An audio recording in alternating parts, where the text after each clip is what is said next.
They got all kinds of problems going on over there at Sony, over at PlayStation. So let's just get into it, man. Destiny's game director says they have a problem retaining players, so he's admitting what everybody already knew. After the final shape, the most recent big expansion, a lot of people just decided to leave. That expansion was the end of the big arc. It was actually pretty good, so people saw their good ending, and it seems they actually took it.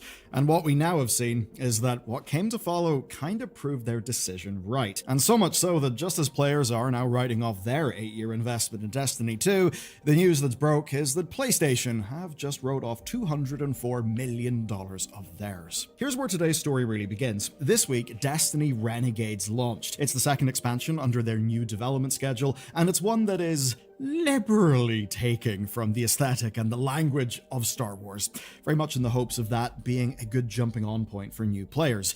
Dude, Bungie just can't help themselves but just to rip off everything, if not just outright steal stuff. Holy shit. They cannot come up with any creative ideas anymore. Like, what happened?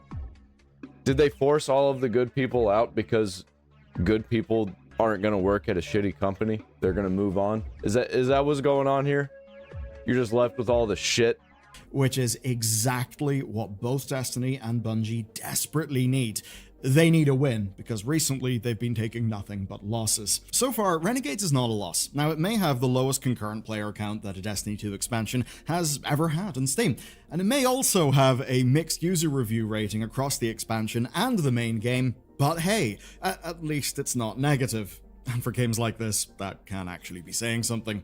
But when we look at the more enthusiast people over on the Destiny Reddit, you do see, actually, well, a bit of a better reception. It seems that the actual content in this expansion is at least better than what people got in Edge of Fate.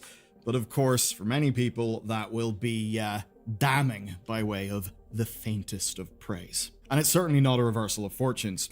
Yeah, too little, too late. Nobody cares anymore, and people are wanting to move on. They're wanting a new game. They're wanting to move on from Destiny 2. They want Destiny 3.